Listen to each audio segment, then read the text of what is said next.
Hi, everybody. It's David Frei, and I'm here with a very familiar face to everybody in the dog show world. Anybody who's ever seen a dog show on television knows Jimmy Moses. Jim, it's great to have you with us. Well, it's my pleasure, and thanks for the invitation. How appropriate for you to be on the panel. Your accomplishments in the show world. I think, what do you have, 4 dogs in your past that won 100 Best in Shows? Yes. Including, well, 2 of them won 200 Best in Shows. 2 of them won 200.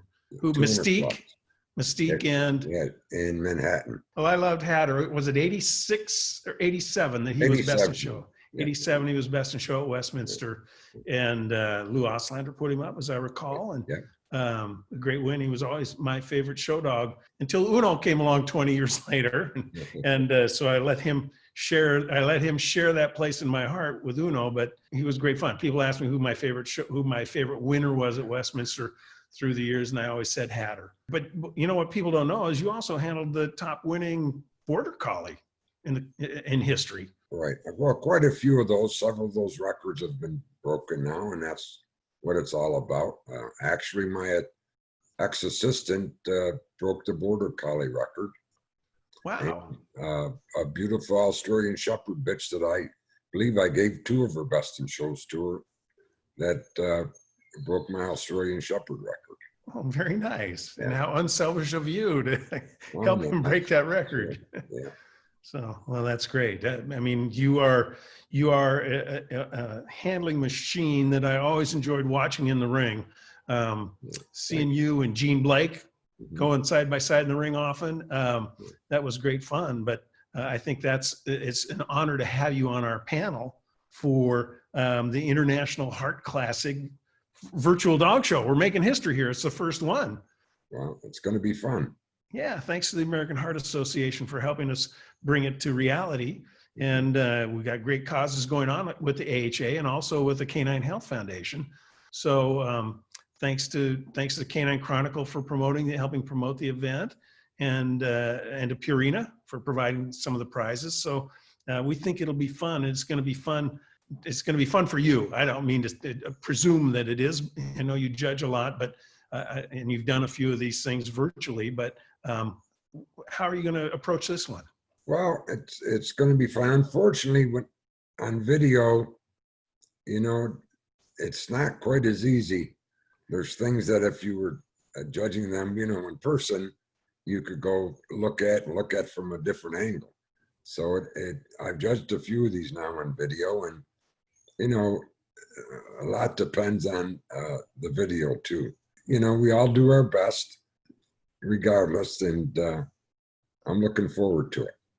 Well, I think it's going to be fun as a handler too, because the handler is going to have a real upgraded role, if you will, because it's going to be up to them to show you the things that you normally look for yourself as the judge and put your hands on and see and feel, and you're not going to be able to do that. Yeah, well, I'm not a really big hands-on judge anyways. There's some coded breeds that there's several places that you can't assess in motion. But, looking at dogs on the table or doing the individual examination, I mean, that's just to check out a few of the important things, but I judge them on the move. A lot of dogs, some are not favorable dog standing. The minute you start touching them, they stiffen out and change their angulation. Other dogs are squeamish and squat just a little bit. So it's not always the true picture. When the dog moves and he stands on his own, you get a much better evaluation. I read somewhere you got your first German Shepherd when you were 9. Yep. Is that right? Yep. Was that a show dog or family dog? Or no, I mean, I showed him, but he wasn't a show dog. I think I was 12, and the first dog show I ever attended was in Buffalo, New York. And I don't know, one of the local people talked me into showing in junior showmanship. It was the only time in my life, and I think I won a class of maybe a half a dozen.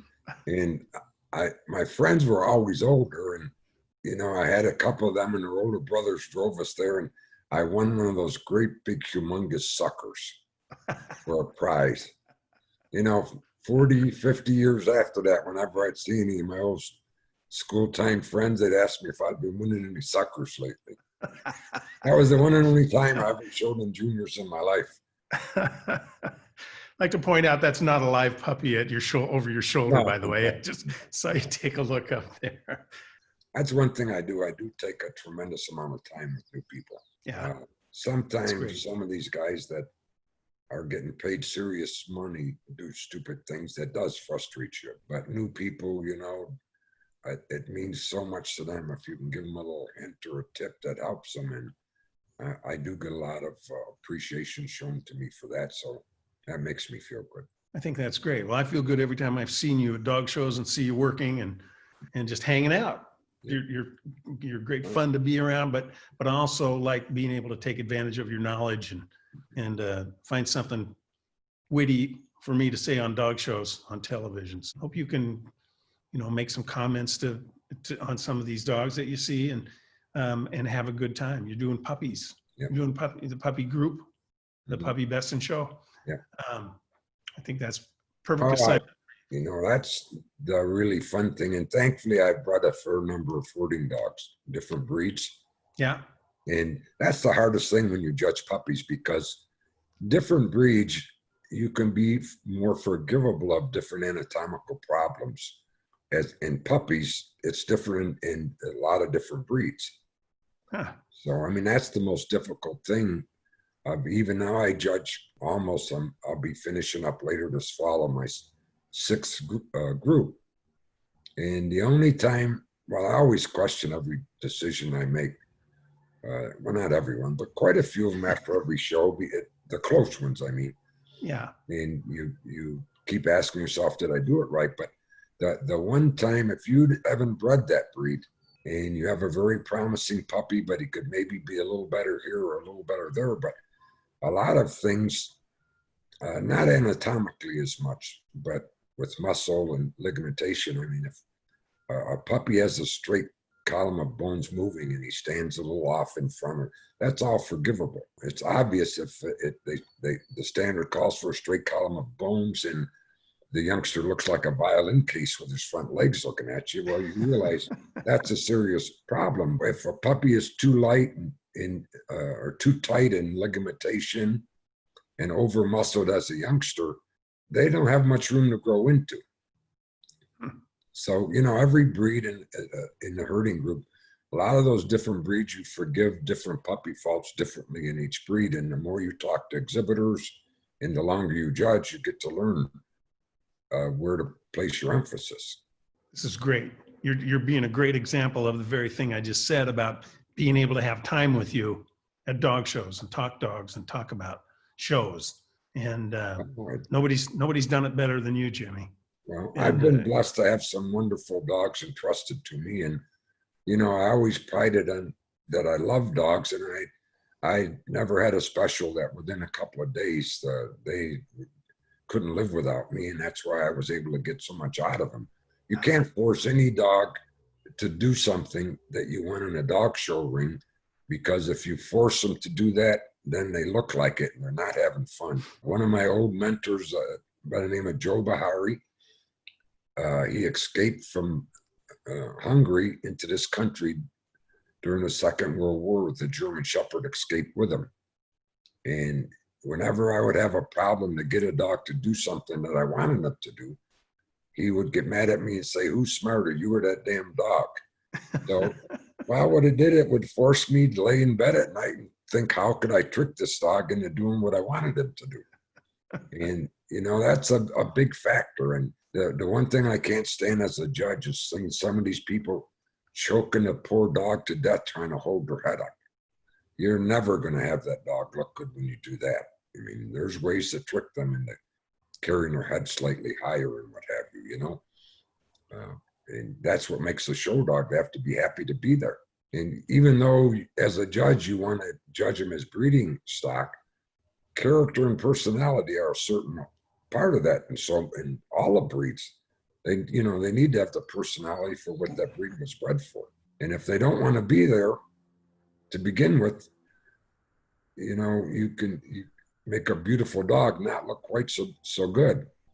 And a vibrant personality can certainly help a dog that's almost good enough, it helps them become good enough.